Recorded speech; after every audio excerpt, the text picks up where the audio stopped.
Viniera pues a presentarnos al primer ponente, que les une una buena amistad de tiempos en los que han colaborado en los medios de comunicación y nada, con lo cual Ángel, it's your time. Gracias, director. Buenos días a todos. Creo que el primer cargo administrativo que me movió a la curiosidad fue el de primer introductor de embajadores. Me pareció una sofisticada cursilería propia de ese mundo tan aparte y tan singular que es el de los diplomáticos. Y hoy estoy aquí pues, de primer introductor de comunicadores o de conferenciantes. Bien. He compartido con John algunos de esos momentos intensos y electrizantes de la televisión informativa en directo, cuando has enviado la última versión del vídeo al sistema y miras con ojos que se te salen de las órbitas a ver si el sistema recoge la última versión o va a salir la anterior con todas las erratas que tenía. O en esos segundos previos al informativo en el que estás esperando la postproducción o el grafismo y cuando lo ves por fin aparecer en la pantalla del ordenador te pones a editarlo rápidamente porque está entrando la cabecera y descubres que han confundido los muertos con los heridos. Entonces, pues, algunas de esas cosas no se olvidan y por eso supongo que estamos aquí o me han permitido presentarlo. Hablemos de Jon Ariztimuño. A Jon Ariztimuño le estaban cambiando los pañales cuando el teniente coronel Tejero, junto con otros, asaltó el Congreso de los Diputados. ¿Recuerdan aquello de quieto todo el mundo? Desde aquel momento, Jon Ariztimuño no ha dejado de moverse, y rápido. Yo creo que es porque, como en este país se empeñan en jubilarnos e intentar jubilarnos a los 55, él quiere pasar por unos cuantos sitios antes de que le llegue el momento, ¿no? Y mover algunas redacciones más. O quizá, pues, porque como es navarro, sabe que si dejas de correr, te empitona el toro o te pisotean los que vienen contigo corriendo detrás. Y por eso, pues, no ha parado. Hizo comunicación audiovisual. Como era un buen chico, pensamos que podía hacer un máster en gestión de empresas audiovisuales y después aquello le gustó y ha seguido por su cuenta con un programa de desarrollo de directivos de IES, con un posgrado en información económica, con un máster en negocio digital, innovación y emprendimiento en ESADE. Ha estado en VEO, ha estado en 13 Televisión, en la Televisión de La Rioja, en Antena 3, en CNN, en El Mundo, en Telemadrid dirigiendo los informativos. Ha encontrado tiempo para dar clase en IE, en la Camilo José Cela, en la Francisco de Vitoria y ahora, pues, quiere reformar y reorganizar los informativos de Televisión Española.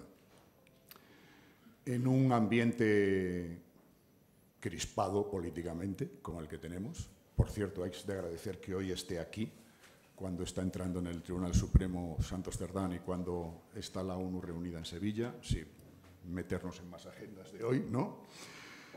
Bueno, y aparte de este ambiente político que existe, cuando evidentemente los medios tradicionales, también los medios audiovisuales, están perdiendo referencia y la están tomando las nuevas formas de comunicación que, bueno, pues están regidas por el caos y la anarquía manipulada, o cuando está llegando el tsunami de la inteligencia artificial. Bueno, pues Jon Ariztimuño quiere reorganizar la mayor redacción que existe en España. Y además han comenzado pensando que había que cambiar el modelo que había existido hasta ahora del papel de las televisiones públicas en España. Los medios audiovisuales españoles siempre se han jactado de ser medios blancos, es decir, envolvían su línea editorial para no quedar mal con nadie. Eso con el tiempo ha ido cambiando y en las televisiones lo cambió La Sexta y ahora lo están cambiando en Televisión Española. creen que una televisión pública no tiene por qué ser blanca, puede ser una televisión combativa. Eso evidentemente tiene sus detractores y tiene sus seguidores y tiene su filosofía detrás, con un reparto además muy significativo entre lo que son los medios, los programas informativos, magazine, y los telediarios clásicos. Bueno, pues supongo que de todo esto nos puede hablar Jon Aristimuño esta mañana. Y ustedes son periodistas, supongo, o aspiran a serlo, o en todo caso son ciudadanos, ¿no?, interesados por los medios públicos. Si me permite el director, les pongo un primer trabajo dentro de este curso, que es que no dejen salir de aquí a Jon Aristimuño sin que nos diga quién va a encargarse del telediario de la noche. ¿Eh? Un placer. Te escuchamos, Jon. Bueno, la primera sorpresa de la mañana era que Ángel me iba a presentar. Es jefe, compañero de batallas, amigo y una de las personas por las que hoy estoy también aquí, ¿no? La gente te va haciendo aportaciones, vas aportando a otros y estoy muy honrado, muy orgulloso de estar aquí con vosotros y espero que tengamos un ratito de charla amable. Ángel era de los que a las 8 de la mañana ya se había leído toda la prensa, o sea, nunca le podías pillar diciéndole que la información era así o de la otra manera. Así que todos esos aprendizajes son los que suman. Hay tantas cosas que compartir con vosotros, espero que sea dinámico. Sois profesores, profesionales, escuchantes, televidentes, así que en cualquier momento, por favor, cortadme. No, esto no es una clase magistral, es un lugar de conocimiento y de intercambio. Con la presentación de Ángel, yo creo que ya me sobra la parte de mi propia presentación, pero simplemente deciros un poco estos 3 puntos de vista que también a mí me está ayudando a planificar, a entender este momento de incertidumbre. He estado en 3 sitios, ¿no? En la calle, en la batalla, muchas de esas batallas encargadas por Ángel, en las torres, y es la torre de vigía, donde organizas equipos y planificas, y en los despachos, ¿no? En la gestión, en la estrategia, en por dónde tenemos que ir o quién va a ser el nuevo presentador del telediario 2. En todas estas experiencias me quedo con algunos flashes. La posibilidad de haber estado en grandes corporaciones donde la importancia del individuo y la profesión periodística sigue estando ahí. Los grandes proyectos o pequeños son también relativos y luego cuando vas pasando por distintos sitios te das cuenta. Lo que eran televisiones locales pequeñitas que no tenían dinero ni presupuesto para hacer grandes programas y hacían tertulias, pues quienes iban a esas tertulias eran los que luego han dirigido el país. Ahí estaba Ayuso, ahí estaba Abascal, ahí estaba Pedro Sánchez, ahí estaba Pablo Casado. O sea que no hay proyectos grandes o pequeños en el periodismo, ¿no? He podido también estar en momentos claves, algunos, como decía Ángel, los hemos vivido juntos, otros, pues, por ejemplo, en los debates electorales y en un montón de aventuras. Esto es de esta semana, 4 de la mañana, Televisión Española, no había llegado el traductor, Trump había anunciado que había atacado varias centrales nucleares en Irán y pues no había otro, así que estuvimos ahí intentando traducir. O sea, os quiero decir que los que estamos en la gestión y en los despachos es importante que nunca perdamos el contacto con la profesión. Este es el despacho al que voy todos los días, tengo 2 secretarias, tengo todas las televisiones de España y algunas del mundo y cada vez que entro siento que soy un privilegiado, ¿no? Estar en la corporación de contenidos informativos más grande de este país y doy las gracias por ello. Para mí ha sido un auténtico... Te pasan cosas y quiero también contaros un poquito el día a día, como esto que ocurrió el viernes pasado. Para mí ha sido un auténtico placer contarles cada noche las noticias desde este plató, desde distintas partes de España, incluso desde distintas partes del mundo con los telediarios especiales. Muchas gracias por seguir confiando en los servicios informativos de Televisión Española. Buenas noches y hasta pronto. Esto pasó el viernes, el telediario, el 2, el informativo de la noche, el que más audiencia tiene en el prime time, aunque ahora tenemos el prime time un poco bueno, desperfilado, pues ha sido fichado por la reina Leticia y se va a la secretaría. Son cosas que tenemos que gestionar y las decisiones que tomamos también influyen. O sea que esta incertidumbre de la que hoy hablamos y de la que hoy se va a hablar tanto afecta mucho a la propia televisión, afecta a la gestión y afecta a nuestras propias decisiones. Han sido 6 años muy intensos para una periodista en Estados Unidos y ahora está siendo una carrera electoral turbulenta e insólita para llegar aquí, a la Casa Blanca. Yo me he sentado en esta silla para preguntar a los que gobiernan y he recorrido este país para escuchar a los que inspiran y sufren las decisiones políticas, los que quieren levantar el muro y los que vienen en busca de refugio, las que ya no pueden abortar, los últimos de Guantánamo, los que asaltaron el Capitolio.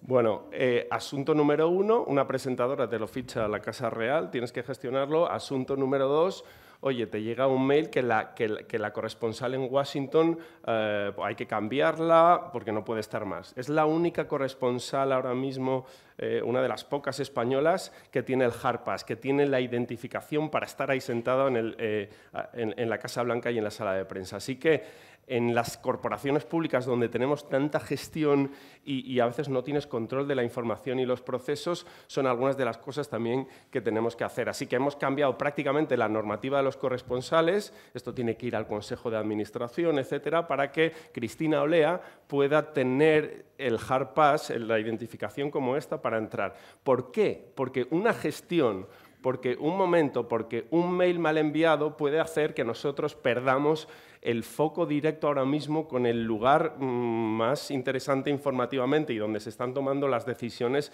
más importantes del planeta.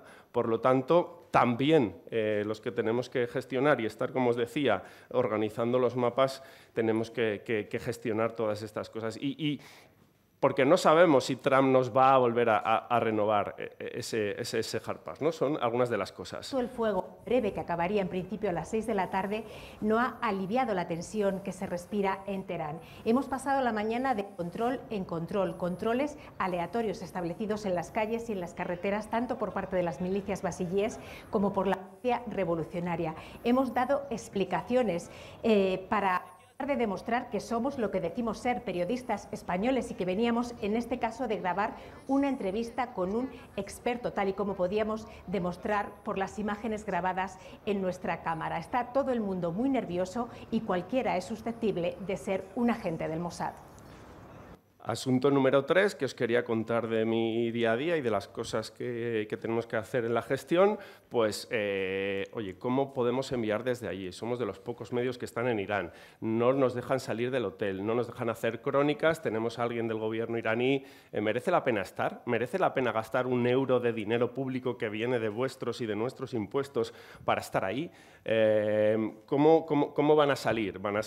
Tienen que salir ya, les van a renovar el visado. Bueno, toda esta infraestructura, y también ahí reivindicaré el poderío, la presencia y los medios de la televisión pública que la televisión privada no puede tener, son algunas de las cosas de mi día a día. Estuve hace poco en San Francisco, en la Universidad de Berkeley, en uno de estos cursos que estoy haciendo, y vi una imagen que refleja también parte del momento tecnológico, momento de polarización, momento de diferenciación de posibilidades económicas, y realmente pude ver, este vídeo lo grabé yo, estas dos fotos no, pero realmente convivían la realidad del fentanilo, que es realmente impresionante. Hemos visto todos seguro muchos documentales o hemos visto las noticias, pero impresiona muchísimo verlo ahí en el propio centro de San Francisco, y estos coches autónomos que no penséis que son 2 o 3 experimentos,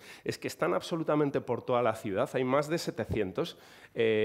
Yo cogí uno con una sensación de seguridad, con una experiencia de usuario absolutamente alucinante.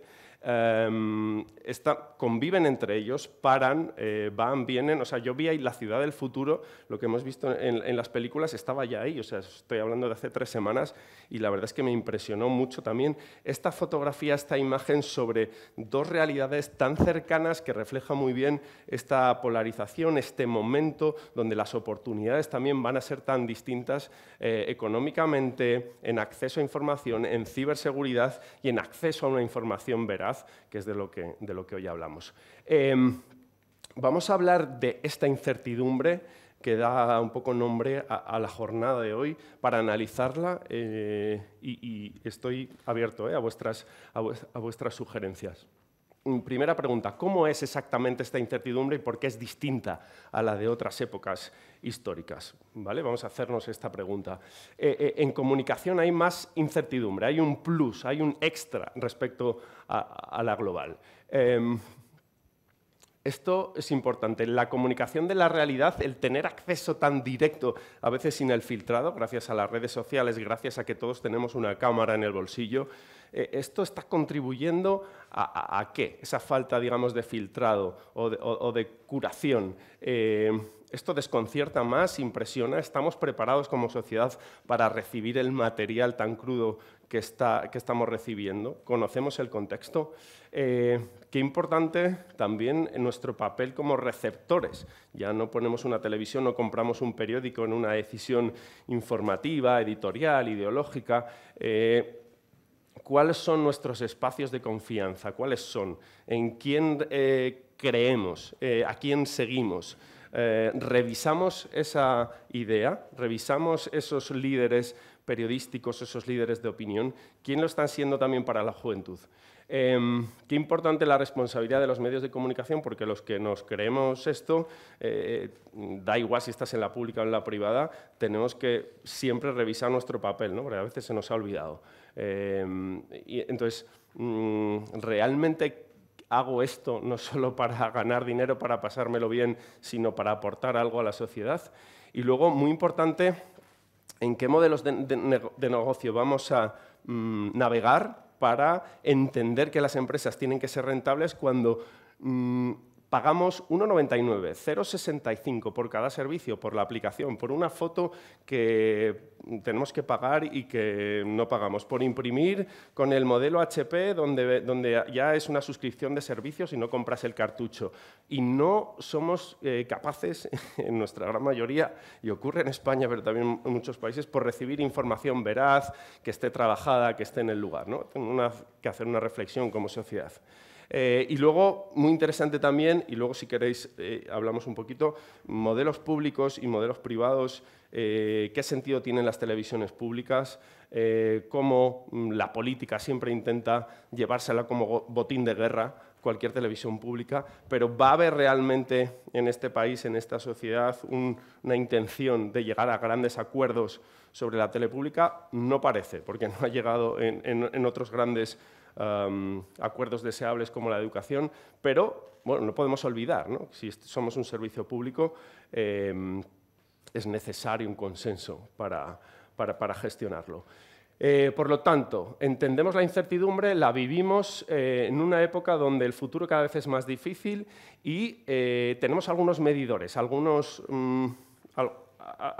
datos que nos dan. Este es el índice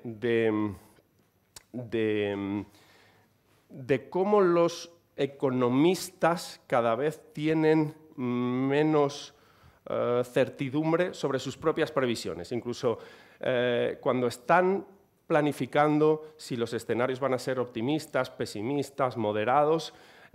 Fijaros, esto es desde el año 85 a 2025 y este es el nivel de incertidumbre solo en la planificación. O sea, solo para que economistas de distintas tendencias tengan los elementos para decirnos que es más probable que ocurra una cosa o la otra, o solo para dibujar sus escenarios. Esto es desde los últimos años también, para tener la escala un poco más cercana, 2019 a 2025. Fijaros aquí cómo ha subido, con muchas circunstancias, obviamente, políticas y geoestratégicas que ahora comentaremos y que conocéis.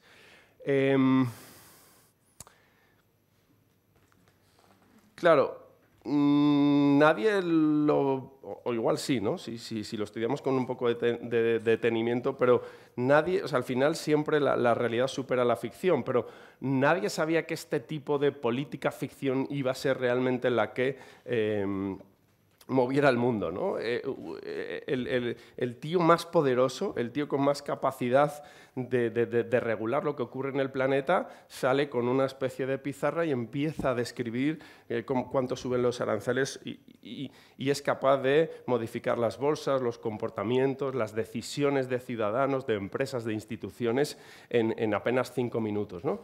Y la geopolítica y las relaciones ya se han convertido en lo que os decía, ¿no? En esta especie de show en crudo que tenemos que entender y absorber. You're not in a good position. We gave you military equipment. It's in big trouble. Wait a minute. No. You're gambling with the lives of millions of people. You're gambling with World War III. You're gambling with World War III. And what you're doing is very disrespectful to the country, this country. That's back to you. But you will feel it in the future. God bless. You don't know that. God bless. God bless. You will not have war. Don't tell us what we're going to feel. Bueno, lo he puesto porque sigue impresionando. No sé si visteis el clip en directo, seguro que visteis trozos en las redes. Nosotros, este es uno de los clips, estábamos en el canal 24 horas. Esta es una de las cosas también que nos diferencia del sector privado. Podemos permitirnos tener un canal All News y esto ocurrió por la tarde y es uno de los clips más vistos del año, ¿no? Voy a callarme un poco. ¿Quién vio el clip en directo o quién lo vio después y qué sensación tuvo cuando veía esto? A ver, ¿quién...? Ángel, venga, inaugura tú. Por la presentación que me has hecho ahora. Sí. Bueno, la incredulidad que nos acompaña con demasiada frecuencia. No sé si algunos recuerdan, sois todos más jóvenes, hubo un programa de Guiñoles en Canal Plus, en el que enseñaban todo lo que podía pasar en la política, pero no nos atrevíamos a imaginar qué pasaba, ¿no? Y ha terminado pasando, pues esto. Exacto. ¿Alguna otra opinión por ahí? ¿Quién vio el clip y qué pensó cuando veíamos que la política se estaba cociendo según lo que la prensa esperaba, la que no, el momento? ¿Alguien por ahí que quiera participar? Sí. Bueno, desde México, cuando pasó eso, pues teníamos un problema de la inmigración, Sí. como estaba ahorita la situación, y una de las cosas que provocó esta de mucha indignación, mucho repudio, hacia un tipo tan autoritario y tan banal como este. Exacto. La forma en la que recibimos esta información, la forma en la que un comentario, un gesto realimenta esa incertidumbre sobre qué va a ocurrir y las decisiones que vamos a tomar, hacen de la información veraz algo absolutamente clave, ¿no? Las causas, muchos aquí sois profesores, venís de otras universidades, las conocéis. Crecimiento del populismo, pero no vamos a echar la culpa solo a Trump. ¿Por qué ha surgido Trump? ¿Y por qué Trump ha sido reelegido? ¿Y por qué caldo de cultivo ha habido en la sociedad para que Trump esté ahí? Esto me parece también muy importante, ¿no? El fracaso de la globalización en las clases medias, sobre todo de Occidente, que éramos quienes de alguna forma escribíamos la historia, y esta sensación que habréis escuchado en las distintas crisis, en la financiera, en el COVID, bueno, por primera vez la generación siguiente va a vivir peor que la de sus padres, pero este es un mensaje que realmente ha ocurrido en estos últimos años y que ha hecho muy descreído a estas clases medias que sostenían las sociedades y que tomaban sus decisiones y daban estabilidad. Los ultra ricos ya sabemos que siempre siguen teniendo unas diferencias brutales y la extrema pobreza pues también, pero este movimiento en las clases medias ha sido también importante. Esto se relaciona también con expectativas obviamente de vida, ¿no? crisis de vivienda juvenil, lo podemos acotar aquí a España, pero sobre todo un tema de precios y esto que estamos escuchando, ¿no? Trabajadores pobres o tenemos trabajo pero no tengo dinero apenas para desarrollar mi vida o la expectativa de futuro es incierta. Normalización icónica de la violencia. Lo digo pues con un ejemplo muy claro. Por ejemplo, en Twitter, con el cambio que hubo de accionariado y de propiedad, es mucho más fácil que te llegue contenido violento sin apenas filtrado, ya solo por el algoritmo, sin hacer nada. O sea, siendo un receptor pasivo, esa especie de banalización de una pelea, de un golpe, es mucho más sencillo, ¿no? Desconfianza en las instituciones, este proceso que ha venido también y parece que está para quedarse, ha ocurrido en la parte política, pues desde la guerra de Irak, por ejemplo, Segunda Guerra de Irak, en la parte económica con la crisis financiera, 2008, etcétera, y últimamente una desconfianza brutal en el establishment, ¿no? Que se junta con todo lo demás y que genera esta sensación.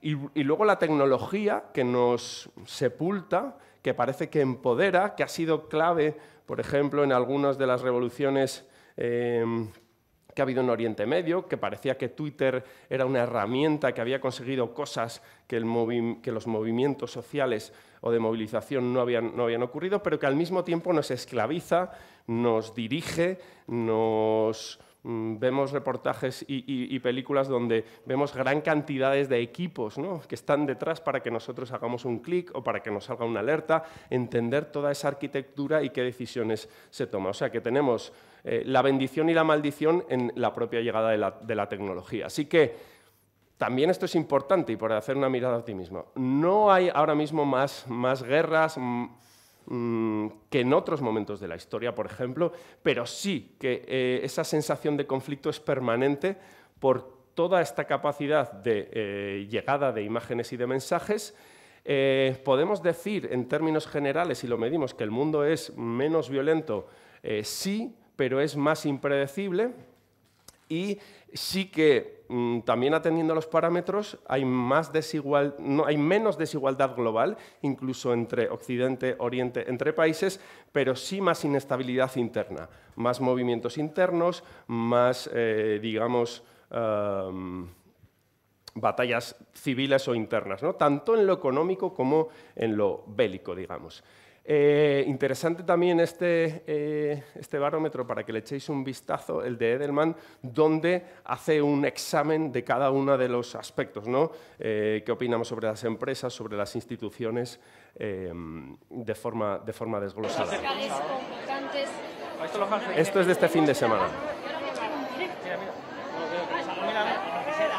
Las 5 asociaciones de jueces fiscales convocantes han denunciado que la reforma del gobierno supone un interés. No me vas a hacer eso porque te tragas el Tribunal Supremo entero. ¿Hijo puta? Yo llevo los dos, a los apoyos. Llevo los dos, pita. Llevo los dos. Los israelitas no valen para nada, ¿no? Hijo puta.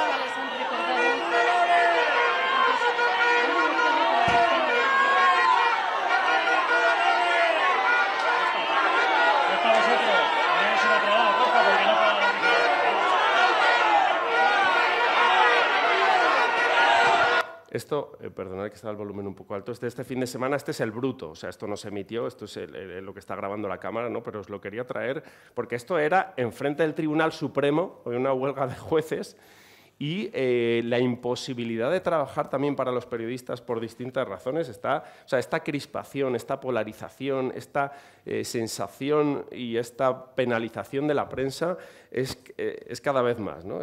Yo estaba hablando con algunos de los jefes de la policía y les decía, bueno, nosotros hicimos un directo más o menos para el telediario, luego esta chica el fin de semana se quedó para el canal 24 horas y ya no pudo hacer el directo, ¿no? Y le dijo la policía, pues oye, será mejor que te marches porque nos tenemos que ir. Y le decía yo al jefe del operativo, digo, tío, no podemos lanzar el mensaje de que un periodista se tiene que ir de una manifestación, me da igual del color que sea y me da igual el momento de tensión y me da igual todo. Es decir, de que el periodista esté de miedo de terminar su trabajo y de tener que irse a casa porque si no la van a liar. Si la van a liar, vuestra obligación es protegernos, es estar ahí, es que termine su trabajo y no dar la sensación de que los malos ganan. Y hablo de los malos porque es gente que no quiere ni que hagas un directo de 30 segundos, ¿no? Entonces, esta polarización está llegando, esta sensación de crispación que no nos deja trabajar y que no es solo una cosa de Irán, es que somos nosotros mismos en la sociedad los que parece que estamos en esta... Entonces yo le decía, oye, es importante que los periodistas que terminen su trabajo y que quien quiere impedirlo sepa que va a estar ahí la policía todo el tiempo que necesite y tal. Entonces me decía, bueno, pues tienes razón. O sea, nosotros teníamos el operativo, como ya los jueces y magistrados terminaron la concentración en el Supremo y se fueron, pues la policía se fue y la dejaron ahí a la chica y tuvimos... Esta conversación es de este fin de semana y por eso os lo quería contar.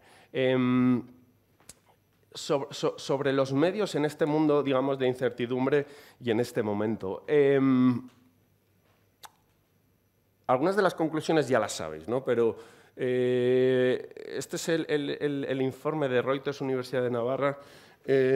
Menos consumo de medios tradicionales. Esta ya es una tendencia que viene teniendo años, ya la sabemos. Pero, obviamente, alguien está quedándose ese pastel. No de forma directa, pero sí de forma, digamos, agregada y como una lluvia fina. Importante, agotamiento informativo, esta especie de saturación, ¿no?, que hay desde los departamentos de comunicación, que algunos estáis aquí, la imposibilidad de controlar todo, la imposibilidad de que esto sea 24 horas en cada tuit, en cada post, en cada... Esto tiene una cosa buena para los que gestionáis crisis, y es que las crisis duran poco porque viene otra que sepulta la anterior. Pero sí esta sensación de saturación que puede hacer o generar un rechazo sobre los medios y que tenemos que estudiar y entender y elegir nuestros prescriptores.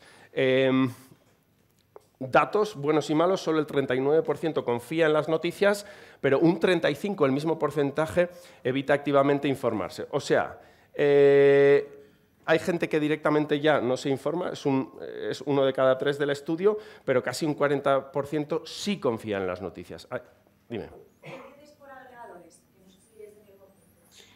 Pues todos los programas que de alguna forma suman contenidos, Reddit, todos los programas de curación que pueden tener distintos tipos de posts o que te pueden servir la información de forma distinta, ¿no? Ahora, por ejemplo, y luego hablaremos con los agentes de IA, ya tú tienes ya casi una especie de personalización. Tú haces una búsqueda, ya sabéis que arriba en Google, antes salían, ahora ya te empieza a salir Gemini, donde se adapta a la forma en la que has hecho esa pregunta y, bueno, todos los programas que de alguna forma agregan contenido y suman ese contenido informativo que puede tener distintos formatos. Entonces, prensa tradicional, medios tradicional, no news, ya lo sabíamos.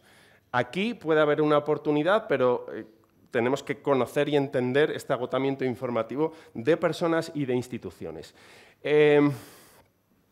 Las búsquedas, o sea, las ventanas de cómo se accede a la información, ya sabéis, y si tratáis con chavales, que ya nosotros, digamos, vimos el invento de Google, pero ellos ya no salen de sus propios entornos. O sea, donde buscan es, por ejemplo, en TikTok, que en algunas edades ya supera Google, o en YouTube, porque ese es su entorno, esa es su ventana y tendremos que ir a esas ventanas para entenderles, ¿no? Este fenómeno que los de la vieja escuela nos cuesta entender, pero cómo esos creadores de contenido, a veces información periodística, pueden moldear tanto la opinión. No son ya solo periodistas que pueden tener una tendencia a otra y que son icónicos, sino que son creadores de contenido, a veces información o a veces que no pasan por la deontología, los procesos de verificación que sí todavía hacemos los periodistas, ¿no? Este interesante y buenísima oportunidad y buenísima noticia, sí que la desinformación preocupa, o sea, hay mucha gente consciente de esto y la ciudadanía nos pide que cuando sí acude a los medios de comunicación de calidad, le respondamos, ¿no? Esto importante, lo que os decía, pocos españoles dispuestos a pagar noticias, reflexión también, si pago 0,65, 1,99, ampliar mi disco duro virtual del iPhone o ampliar mi Google Drive, ¿cuánto estoy pagando? Pero no estoy pagando, no sé, 2 euros por una noticia que me interese o por una publicación, ¿no? Esta frase puede ser válida en una conferencia de aquí y hace 25 años, pero es nuestra obligación y sobre todo entre todos buscar modelos de negocio que mantengan el tejido empresarial, no solo las públicas que tenemos presupuestos públicos, sino que haya un ecosistema público-privado que sea sano, ¿no?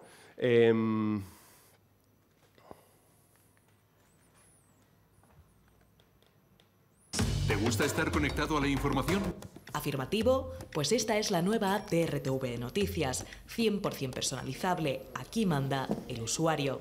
No somos tanto los medios quienes servimos a la audiencia el menú que debe consumir, sino que es cada usuario quien decide cuáles son sus temas favoritos.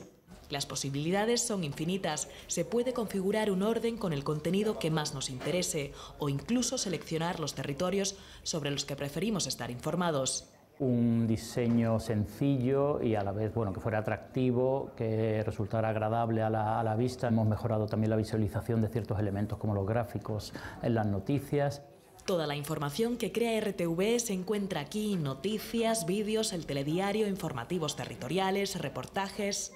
Todas las señales de directo. La última información meteorológica y, cómo no, también audios. Información 24/7 actualizada al momento, al alcance de todos, en la mano de todos.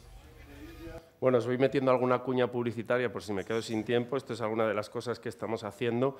Pero sí esa necesidad de personalización, de hiperpersonalización. Muy importante aquí también la información local. Nosotros tenemos una red bastante amplia de centros territoriales, pero sí que la gente da credibilidad a la información local, a la que tiene cerca, a la de los medios locales, que en España tenemos un tejido y unos grupos muy potentes en este sentido, pero sí por lo local, sí por la hiperpersonalización, sí por la cercanía, sí por la inversión tecnológica hacia los algoritmos, podemos entrar en esa capa que está saturada informativamente. El otro día, hablando con gente de Reuters, nos decía que se iba a acabar el lanzar al día, imaginaros, 3.000 teletipos, digamos, a cholón, para que cada uno busque y tenga sus carpetas de nacional e internacional en las redacciones. O sea, ya con la IA lo que se está buscando es el teletipo personalizado. Es decir, yo hago una búsqueda en este momento, en esta mañana, sobre la declaración de Santos Cerdán en el Supremo y según mi perfil, según lo que está ocurriendo ahora, según Reuters nos va a buscar entre sus teletipos y nos va a hacer un teletipo personalizado. O sea, los 3.000 teletipos de forma masiva se quedan en 700, digamos, y la inteligencia artificial, para esto sí nos ayuda a reducir procesos, nos puede facilitar esa información personalizada con el mismo rigor, porque tiene que, obviamente, navegar entre los teletipos de Reuters, no salir ahí afuera a Internet y coger lo primero que pille, como el ChatGPT, que es una maravilla para algunas cosas y para otras cosas es un peligro, porque, obviamente, la sensación en las respuestas que da es de que es verosímil, ¿no? y que está bien, porque además te conoce, te contesta y parece que tiene importancia, ¿no? Entonces, bueno, este es en el momento en el que estamos apasionante.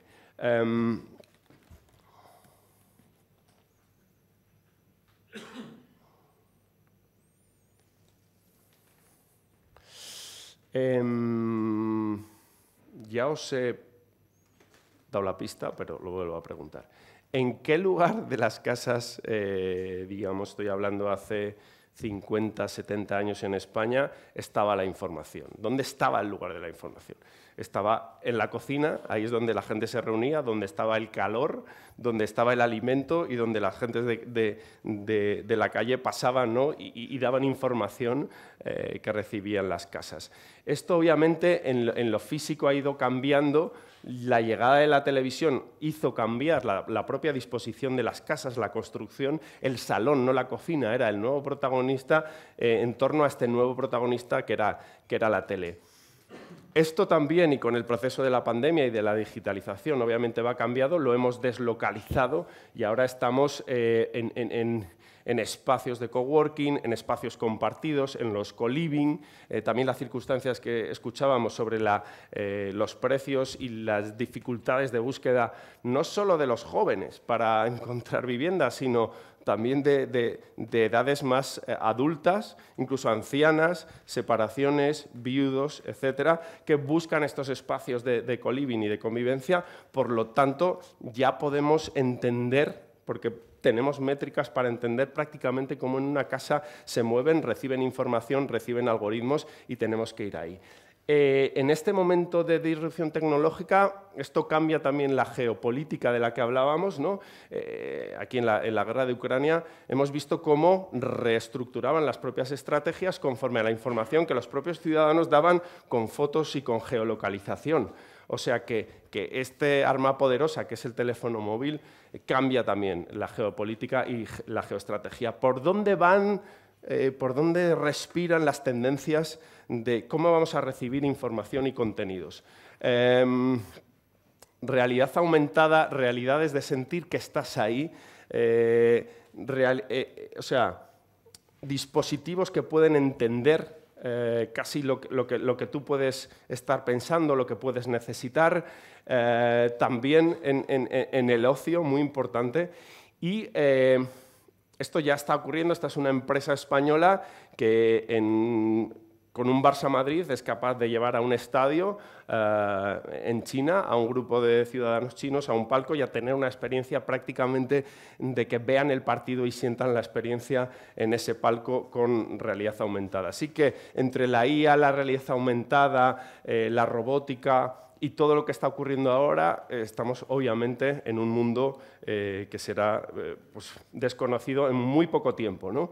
Este mundo virtual hace que los nuevos iconos también puedan ser virtuales y estos influencers que decíamos que habían sustituido a los periodistas ya son en algunas ocasiones personas que no existen en la realidad.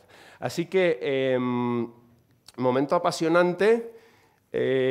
Ojo también a los mundos que parecen que quedan en un cajón y que no, de alguna forma, no han pasado la agenda. O sea, nos pasó un poco cuando Meta habló de este mundo virtual, hizo la presentación sobre el... ¿cómo se llama esto? El metaverso. Porque son tecnologías que siguen estando ahí. O sea, entra la IA y ahora estamos hablando mucho de prompting y de prompts que pueden valer $2.000, $3.000, $10.000, $20.000. Yo creo que vamos a tener ahora un par de años sobre el mundo del prompting, es decir, cuánta gente, cuántos filósofos, cuántos diseñadores, cuántos lingüistas trabajan en prompts, o IA que nos ayuda a hacer el prompting, como en el ChatGPT, que tenéis una pequeña aplicación que le dices, oye, ayúdame a hacer el prompt de esto que quiero hacer, pero ojo a las tecnologías que parecen que son desbancadas, que siguen su propia curva, y el metaverso es una de ellas. Sigue trabajando, sigue estando ahí, aunque parece que baja, pero luego llegará a su momento de madurez. Obviamente, esta disrupción tecnológica, económica, nos sigue diciendo que nos echarán 10 veces todavía en la vida laboral, que nuestras empresas, nuestras marcas serán completamente distintas en 10 años y que esta es una revolución muy importante. Así que vamos a estar recibiendo inputs en vuestros trabajos, en vuestras agendas, en vuestros jefes, con este tipo de conceptos, obviamente, tokenización, digitalización, sostenibilidad, ya lo sabéis, luego en lo económico, aranceles, estamos ya con el 6G, estamos con criptos, el tema de la energía, cómo vamos a alimentar todos esos centros de datos, el tema del talento de las personas, a veces tenemos proyectos solventes, empresas, países, pero no tenemos los perfiles, no hemos generado en la universidad, y de eso sabéis mucho, los perfiles que puedan alimentarlos, ¿no? Y, por supuesto, la IA, que no tengo nada que deciros, porque ya lo sabéis, pero ¿estamos ante el gran invento de la humanidad de los últimos años o esto es un poco burbuja? Bueno, os enseño un par de ejemplos que son de ahora, porque impresionan muchísimo. Esto es la simulación de una plaga en Londres y cómo sería nuestra mirada subjetiva, la recreación, el nivel de detalle, el sonido. A finales de este año ya la simulación prácticamente de voces, que ahora todavía suena un poquito y puedes distinguirlo, o los deepfakes están ya prácticamente para final de año, van a ser muy difícilmente distinguibles, ¿no? Os enseño directamente este otro. Mira.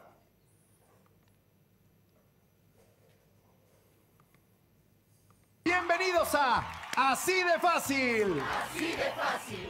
Un programa de TV hecho con inteligencia artificial. Ahora vamos con una publicidad de un producto que digo que uso pero nunca he comprado en mi vida. Hoy te vamos a enseñar a ahorrar. Vamos con nuestro experto en finanzas, ¿cómo ahorrar? No gastes. ¿Cuál es el secreto para ser feliz? Comer tacos sin culpa. ¿Cuál es el horóscopo del día? Igual que ayer. Y que mañana. Bueno, Chef, este público, ¿cómo este podemos presentador hacer no un plan existe, sin azúcar no y sin existe leche? el programa, no No existe lo el plató, está creado por IA y ya veis el nivel el miedo que... ¿Qué consejo le darías a los jóvenes? Ni idea, la neta. Ahora les voy a recomendar un libro. Esto todavía son, que no he digamos, leído. formatos profesionales, Vamos pero a hablar de- la democratización también de esta tecnología, imaginaros el reto que supone para los que hacemos contenidos informativos. Os doy un par de tips sobre televisión española, los datos, lo que estamos haciendo, y luego ya abrimos, si queréis, a las preguntas. Estos datos son de hoy es 30, mañana es 1, o sea que hoy justo terminamos toda la temporada. Cerramos temporada con los datos ya cocinados de toda esta temporada y bueno, quería contároslo. En la 1, que es nuestro canal principal, es la mejor temporada en 8 años. Y somos el grupo que más crece. Es verdad que también tenemos muchos canales, pero sobre todo quería daros un dato que conecta con todo lo anterior y que para nosotros es esperanzador, y es este, ¿no? Lideramos el target juvenil. O sea, nos hemos convertido, Televisión Española, en la cadena en target juvenil de 13 a 24 años que más se consume. Esto en la 1, en una televisión tradicional, institucional, un poco viejuna a veces, es una grandísima noticia. No porque hayamos traído solo el público de otras televisiones, sino porque hemos incorporado público que no veía televisión y que está viendo ahora contenidos en Televisión Española que no veían televisión. Y esto es algo que no esperaba el sector, pero que estamos muy contentos porque hay una oportunidad ahí, ¿no?, de darles contenido informativo o información de calidad.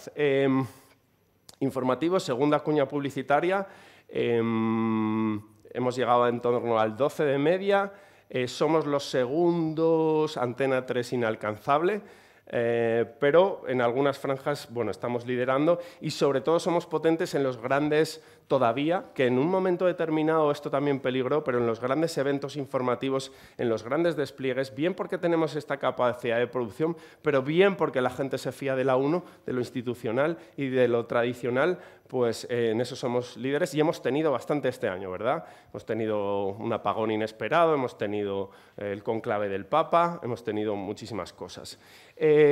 Nosotros en la 1 sí que hemos, yo creo, acertado. A algunos les gustará, otros no, pero parte de los comentarios que hacía Ángel, digamos, musculando la mañana pesa mucho menos que la tarde y que obviamente que el prime time, pero en esto sí que hemos conseguido. Hemos mezclado lo que son los telediarios, que también esto lo comentaba Ángel, con los magazines de actualidad, pero hemos musculado esa oferta de información. Al final, las televisiones grandes hemos quedado para los directos y para lo que pasa y para que te conectes cuando no vas a ver una serie o una película, que tienes tu Netflix y tu pago y tu serie que la ves a tu ritmo, pero en lo que está ocurriendo seguimos siendo líderes. Los grandes eventos, como os decía, con esta estrategia de grupo que os ha dado y sobre todo un poco, esto es algo de lo que estamos intentando aportar ahora, seguir el ciclo no de los propios programas. Hay un telediario, hay un magazine, hay un canal 24 horas. No, seguir el ciclo de la noticia. ¿Cuál es la vida de la noticia? Sale a las 7 de la mañana, ¿qué ventanas tengo para soltarlo? ¿Puedo ir a vídeo vertical, que estamos reforzando para ese público joven que está entrando? Luego lo puedo hacer más delicatessen en el telediario. Luego en los centros territoriales lo puedo hiperlocalizar. Bueno, en esta estrategia de somos muy grandes, somos como un elefante que cuesta muchísimo moverlo, pero ir un poco más coordinados, ¿no? Tenemos también una novedad, digamos esta novedad, que ha sido la entrada de un contenido que era minoritario, venía de Movistar, que es Broncano y La Revuelta, y esto ya sabéis que revolucionó un poco el prime time, hizo que se retrasara el prime time, es decir, Broncano y El Hormiguero han alargado sus programas, con lo que el momento de mayor consumo se ha pospuesto. Y esto ha tenido sus efectos en términos publicitarios, o si te tienes que gastar tanto dinero en un programa ya a las 11:30, 12 de la noche, que hay mucha gente que se va a la cama y por lo tanto no merece la pena. Bueno, esto ha ocurrido también esta temporada. Estamos aprendiendo a hacer promoción un poco más cruzada, pues tenemos un gran evento que es una final de la Champions, pues entra alguien de otro programa. Esto otras cadenas lo hacían mejor y nosotros estamos aprendiendo. Tenemos también, y en este sentido, el tema de que os decía de los refugios del receptor, verifica, que queremos que no sea solo un departamento y que cuánta gente va a entrar en Verifica RTV, poca, pero si introducimos Verifica en algunos de los programas de estos eventos informativos, pues podemos introducir ese contenido de forma más dinámica. Los programas especiales, la capacidad de producción que tenemos sigue siendo pues, sobresaliente, lo que veíais al principio de Estados Unidos, de Irán, podemos entrar en Ucrania. Yo todavía, os decía ahí cuando entraba al despacho, me impresiona cómo, oye, nos vamos a Irán, no, venimos. Esto en una televisión normal y comercial es complicado, ¿no? Y estar ahí, que es lo que nos queda. En los eventos especiales deportivos seguimos teniendo mucho presupuesto en eventos, tenemos los Juegos Olímpicos, tenemos bastante derechos deportivos. Esto también hay un debate, si la tele pública se tiene que gastar o no tanto dinero en esto. Y un poco pues, seguir innovando la forma en la que presentamos la información, ¿no? También tenemos una parte institucional donde tenemos que responder y otro titular de esta temporada, la app de RTV Play ha superado a Movistar, todavía nos ganan Netflix, etcétera, pero sí que vemos un gran consumo y en esos espectadores también jóvenes son 20 puntos más, digamos, o sea, respecto a la tele lineal, a la tele que tú pones en tu casa. Respecto a Play, hay 20 puntos, un 20% más de gente joven que está en Play, pero la tendencia es un poco de marca y de cadena, ¿no? Y termino con un decálogo que le he llamado, donde termina esta presen y empieza todo, que algunas de las cosas ya las sabéis, pero está bien ponerlas negro sobre blanco y repasarlas, ¿no? O sea, esto que os voy a decir a vosotros que estáis en la universidad sigue siendo el pilar de una sociedad y no podemos olvidarlo. Modelos de negocio sostenible, lo que os he contado, cómo algunos modelos de suscripción están funcionando, algunos modelos freemium están funcionando, ¿no? Yo pago por un contenido si quiero más. Bueno, hay que seguir trabajando en esto, sobre todo con la IA que viene y que va a reducir seguro las redacciones todavía más, ¿no? Apostar por los hechos y por el contexto, para qué quedamos los medios. Todo ese flash y toda esa capacidad, bueno, tenemos que dar contexto.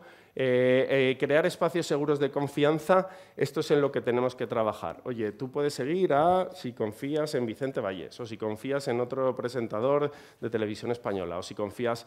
pero en esos espacios tenemos que cuidarlos y dar información rigurosa y entender... Cuando acude, a nosotros nos pasa con los grandes eventos, a dónde acude, qué tipo de público acude solicitando qué. No alimentar la polarización parece evidente, pero a algunos periodistas les gusta, ¿no? Y creen que esta es una batalla nuestra. Los que creemos en la profesión pensamos que no. innovar con propósito. La revolución que habéis visto es tan absolutamente, con ritmo tan exponencial, que no sabemos qué va a pasar de aquí a 6 meses. O sea, la disrupción tecnológica ya no es de 5 años, de 3 años, es que estamos hablando de 3 meses, 6 meses, donde de repente Google tiene problemas para estar en estas ventanas de acceso a información y sale una nueva empresa, DeepSeek, que normalmente será china o estadounidense, y que desbanca un poco esos pilares que parecen de acceso a la información. Mantener la tecnología bajo control humano, ya veremos si podemos, porque algunas cosas dan realmente miedo cuando pones a la IA, a vigilar a la IA, algunos procesos, bueno, o nos dicen que en un laboratorio chino uno de los robots se ha revelado, bueno, suelen ser más errores de programación, ¿no? Pero ¿para qué vamos a quedar los periodistas? ¿Para qué vamos a quedar los otros perfiles necesarios en las redacciones? Ingenieros de datos, informáticos. Bueno, el control, la decisión editorial, la decisión de la información, la decisión de estar en Irán o de estar en el Tribunal Supremo tiene que ser humana y va a ser lo que va a dar sentido a todo. Verificar en momentos de ruido, lo digo porque con toda esta capacidad que tienen las fake news y la desinformación de correr mucho más rápido que la buena información, sobre todo en los momentos de ruido, de gran tensión, sí que tenemos que tener servicios de verificación más o menos transversales. No podemos verificar todo el rato, eso es hacer periodismo, verificarlo, pero sí tener esos lugares de recogida. Tenemos que entender dónde está la audiencia y cómo estos públicos van cambiando, no demonizarlos, sino que nosotros mismos consumimos y entender por qué, y al final defender el compromiso democrático sobre los valores de una sociedad, porque parece que algunos de los avances que hemos conseguido y damos por supuestos no están tan claros para todo el mundo, ¿no? Por lo tanto, en vuestras posiciones y en las mías, tanto si estáis en la calle, en la trinchera, en las torres de vigilancia y de coordinación o en la estrategia de los despachos, pues espero que todo este intercambio de información, de conocimiento, de formación, es una buena noticia que estéis hoy aquí, pues os sea útil, ¿no? Así que muchísimas gracias y abiertos a vuestras preguntas.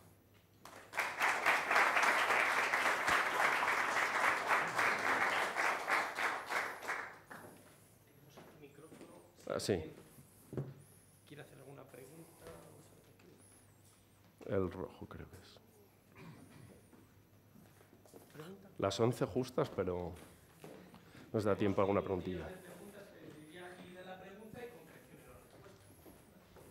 Depende que pregunte. Una pregunta. ¿Tú cómo ves cuál es el reto que tiene la televisión pública y los medios de comunicación tradicionales para recuperar lo que han perdido ahora que ya pues las redes sociales tienen, si no más confianza, se tienen más acceso de inmediato a la información y han perdido credibilidad? ¿A qué obedece esto? ¿Y qué opinas tú de que en México, por ejemplo, este manejo de la mañanera finalmente es una forma... ¿Manejo, perdona? El manejo de la mañanera, de la conferencia mañanera que da la presidenta todos los días. ¿Eso también le resta a los medios? A ver, sobre la credibilidad de los medios, bueno, ya lo hemos analizado aquí, es multicausal. Respecto a la televisión pública, pues yo creo, a ver, las televisiones públicas, depende de los países, depende de las comunidades autónomas, ha habido distintos umbrales o no, pero han sido generalmente botines de guerra del gobierno de turno. Es decir, generalmente la oposición dice que el gobierno la está manipulando cuando está en la oposición, y cuando está en el gobierno pues lo quiere utilizar como un instrumento. O sea, nosotros tenemos obviamente siempre presiones de todos los poderes, y así debe ser, porque si no, no interesaríamos a nadie. O sea, está bien, ¿no? Luego hay estilos, umbrales, momentos.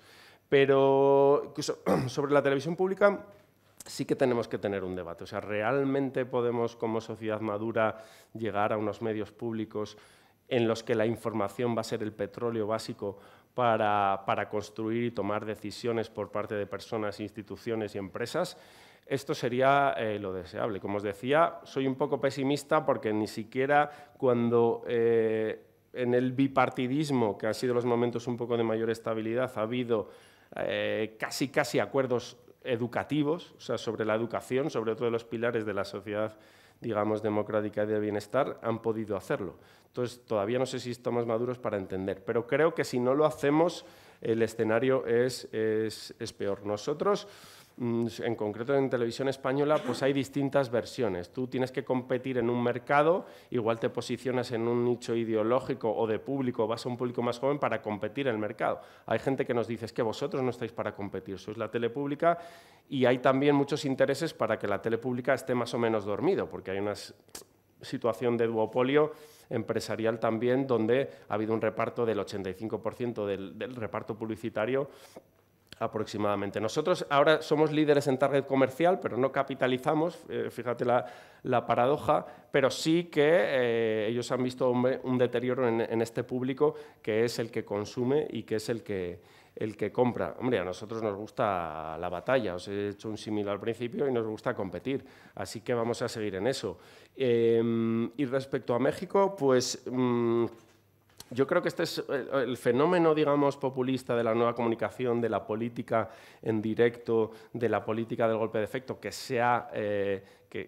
sido exponencial. Bueno, creo que ha llegado a México. En México yo creo que también hay recorrido sobre el trabajo que pueden hacer los medios de comunicación y el intento de control por parte de las administraciones de esos medios, pero creo que ya las estrategias de países, si os fijáis, se están clonando, tanto de las fuerzas políticas o nuevas fuerzas que por la izquierda y por la derecha están entrando y están entendiendo los códigos de redes sociales de información inmediata y lo están haciendo con bastantes éxitos a veces desestabilizadores. Y la traditional media estamos ahí un poco despistados, como estoy seguro también que esto pasará. En esa saturación informativa que decíamos, en esa especie de incapacidad de absorber todo lo que viene, será cíclico y habrá otros líderes con otras formas que traerán realidades nuevas. Pero lo que os digo, en este momento de gran disrupción tecnológica, gran inestabilidad, gran incapacidad de prever el futuro, lo veíamos en los indicadores económicos, seguro que lo que viene será algo que ahora mismo no tenemos perfilado, ¿no? Yo quiero ser optimista, uno también dicen que hace el mundo según cómo lo ve, tenemos una juventud también súper formada, no es verdad que todos estén desinformados, no es verdad que no sean comprometidos, estamos viendo como muchas empresas necesitan lanzar un mensaje de activismo social porque los jóvenes se lo demandan, no puedes permanecer neutral, si es el orgullo pues tienes que posicionarte o que tienes que estar, y eso tiene también sus cosas buenas, el debate es abierto y bueno, espero ser optimista y hacer el mundo más optimista con una mirada optimista. ¿Tenéis alguna preguntita más?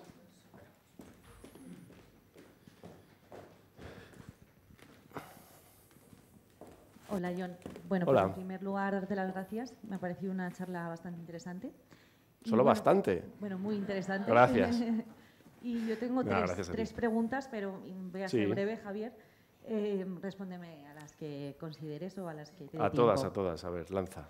La primera es si crees que hay una reticencia de admitir, hablo en general, ¿vale? No solo los periodistas, a que usamos la IA. ¿Crees que todavía hay como cierto temor a decir, sí, reconozco que uso la inteligencia artificial, me ayuda, tal? Primera pregunta. La segunda es, esa tendencia que ahora estamos viendo en muchos canales de televisión de sustituir a periodistas por creadores de contenido, ¿cómo lo ves? Es verdad que en RTV no lo he visto eso demasiado, creo que seguís apostando por expertos, pero me gustaría conocer tu opinión. Y luego la tercera pregunta es saber quién fija esa agenda setting. Esta pregunta también se la hice a Marta Carazo hace poco en una charla que había sobre la Unión Europea, pero me gustaría conocer la tuya como director de informativos y seré un poco más específica. ¿Es la sociedad a la que le interesan ciertos temas y vosotros desde Radio Televisión Española los replicáis a los informativos o sois, digamos, informativos quienes fijáis las noticias y se las contéis al mundo? Esas son las tres. Vale. La primera sobre la IA, era si los periodistas la utilizamos o si nos da miedo reconocer. O sea, prácticamente, bueno, y muchas empresas ya periodísticas ya están pagando licencias de IA. En ese sentido, las teles públicas, por ejemplo, vamos un poquito con retraso. Las televisiones europeas, la UER también está lanzando varias, digamos, directivas internas. O sea, ahí distingamos dos cosas. La IA que nos ayuda a automatizar procesos y la IA generativa. La que nos ayuda a automatizar procesos quiere decir que si está ahora entrando Donald Trump en una rueda de prensa y hay un speech to text, y en vez de tener a dos tíos picando lo que están diciendo con errores, me está entrando en la información y ya me está dibujando qué está diciendo y yo puedo hacer búsquedas sobre esos metadatos, sugerencias, etcétera, bienvenida, ¿no? Si voy a coger un sumario judicial, ponerlo en el GPT y entender que las conclusiones que obtenga van a ser clave, todavía no estamos en eso y será un peligro quien utilice eso ahora mismo. Y luego la IA generativa es donde más polémica hay porque también tenemos un miedo atroz a lo que viene, ¿no? En ese sentido, bueno, creo que hay cosas que puede hacer la IA. Nosotros, por ejemplo, en las elecciones, que son procesos automatizados, en los municipios de menos de 1000 habitantes podíamos lanzar alertas automáticas sobre el resultado que había habido en un pueblo de 80 habitantes, pues tantos votos el PP, el PSOE, lo que sea, que si no esa información no podía llegar y eso se puede hacer junto con IA. Y obviamente ves un cambio generacional. O sea, yo veo a los chavales jóvenes cuando doy clase, algo también que me asusta, vosotros también lo veréis, y es que cuando tú les lanzas un reto de pensamiento, lo primero es que lo meten en el GPT y entonces empiezan a modificar sobre esa estructura de pensamiento. No se enfrentan a la hoja en blanco y a la creación. Esto tiene también sus peligros, pero es obviamente lo que viene. Y luego los procesos de IA al final nos van a sepultar en todo, ya están en todos los procesos. Así que preveo lo que os decía, 1 año y medio o así, 2, sobre el mundo del prompting. Trabajar en el prompting, contratar gente para que sepa promptear, etcétera. Luego preveo otra época que va a venir, que son los agentes y los agentes de IA, y es donde ya no voy a tener que destinar tantos recursos, dinero y pensamientos en promptear y en introducir qué quiero, sino que los propios agentes me van a llevar. O sea, a mí mi sueño sería que alguien que quiera investigar Santos Cerdán o Trump en RTVE le disponga la información de una manera curada, de forma que le digan todas las piezas que hemos dado en el telediario, todos los tweets que hemos lanzado, todos los directos que ha habido sobre Santos Cerdán o Trump, y se le disponga de una forma en la que acudan a mí, ¿no? Luego ya veremos si ese contenido es abierto o no, que ese es también otro debate. O sea que sí hay bastante reticencia a hacerlo, pero nos va a sepultar. La segunda pregunta, sobre los creadores que están sustituyendo a los presentadores. Bueno, hay que darles contexto a la gente sobre qué formato es. O sea, si Broncano es comedia y puede dar información o puede hacer un alegato a la sanidad pública, pero es un programa de entretenimiento con las hechuras del entretenimiento y tú debes ser honesto con el espectador y decírselo. Respecto a todo lo demás, que estos creadores o prescriptores están dando información, lo hemos visto en la DANA, lo hemos visto en el COVID, los peligros son extremos, ¿no? Muy importantes. Entonces, está bien que no los mezclemos del todo, o sea, con los contenidos que nosotros consideramos de calidad, pero entiendo que están ahí, que hay gente interesante. Incorporamos algunas mesas de tertulia o algunos análisis a algunas de esta gente porque son los que llegan a la gente joven y tenemos que estar ahí. Pero siempre también distinguiendo. Hay mucho ruido sobre los personajes. Ni todos los prescriptores están preparados, ni son todos unos descerebrados, ni todos son buenísimos. Y la tercera pregunta, que era sobre la agenda setting. ¿Quién marca los temas? Pues cuando la información estaba predeterminada, el telediario era 1 hora, solo había una cadena o había pocas y nosotros marcábamos las normas, ahí sí podía haber una sensación de que se marcaran, digamos, los contenidos y que la sociedad los iba a recepcionar de una forma positiva. Ahora mismo eso es imposible. Por lo tanto, gran parte de lo que nosotros seguimos, un porcentaje altísimo, nos viene del propio feedback. Yo os veía este fin de semana unos carteles en Madrid que decían, ante la ola de calor, si necesitas un vaso de agua, entra en esta tienda. Me pareció un historión, ¿no? Esto sigue pasando, es decir, la gente recibe cosas, su vecino, su familiar, y genera una noticia y genera una información. Luego, nosotros tenemos nuestra agenda setting como televisión pública. Hay temas de los que tenemos que hablar.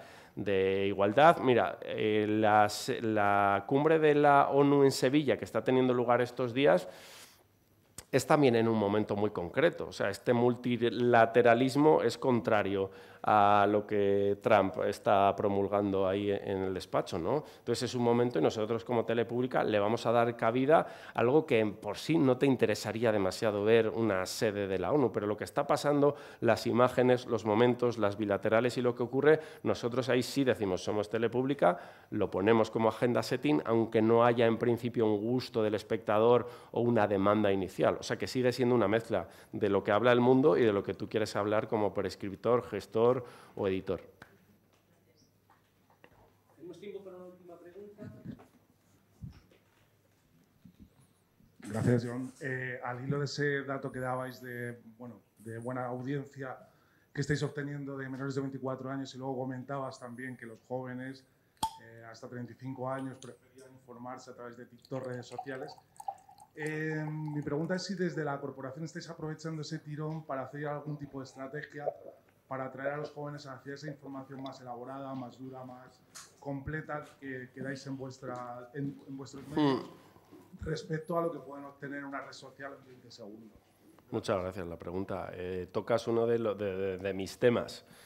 Vamos lentos. Vamos lentos con esto, porque es una oportunidad muy interesante. El fenómeno de entrada, primero con la percha de Broncano y luego con otras programaciones, también complementadas por Play. Es decir, tú metes un producto como Broncano que te viene un montón de gente, pero esa gente ya se baja a Play para verlo y empieza a ver otros contenidos que tenemos en Play, por ejemplo, y como te digo, ahí somos fuertes en la gente joven. Yo veo una oportunidad. Hemos reforzado el departamento de vídeo vertical con narrativas donde vamos, por ejemplo, a subrayar las firmas de nuestros periodistas. Tenemos un montón de periodistas, pero pasan un poco desapercibidos y ahora lo que te importa es la firma o alguien al que sigas o que luego, por ejemplo, en YouTube estamos súper bien posicionados y mucha gente ve el canal 24 horas, que es algo tradicional, en YouTube. Es bastante intercambiable cuando estás con el móvil o estás viajando y tienes esa segunda pantalla porque también te sugiere, o cuando entramos en un directo te sugiere. O sea, yo creo que hay una pedazo de oportunidad y respondiendo a tu pregunta, vamos un poco lentos, pero somos conscientes de ello y yo creo que sí. Por ejemplo, estamos trabajando sobre el TED Talk, es un telediario en TikTok, que le llamamos así, todavía no tiene nombre definitivo, para así introducir este tipo de contenido con el rigor, la calidad y los medios que tengamos, pero sin miedo a que la marca pueda perder, porque un telediario debe ser de 35, 40, 50 minutos. O sea que has tocado uno de mis temas. O sea, estamos en esto y a ver lo exitosos que no somos. Pero la oportunidad existe porque esto no lo esperaba nadie. Que gente que no veía la tele vea una televisión tan tradicional y un poco antigua como la 1, yo creo que es bienvenido para la sociedad y para el sector. ¿Había alguna más por ahí o terminamos ya? Terminamos porque si no vamos tarde. Bueno, si queréis ahora en la salida y tenéis alguna pregunta, alguna cosa. Sí. Si os parece, le damos un aplauso a John. A vosotros. Gracias.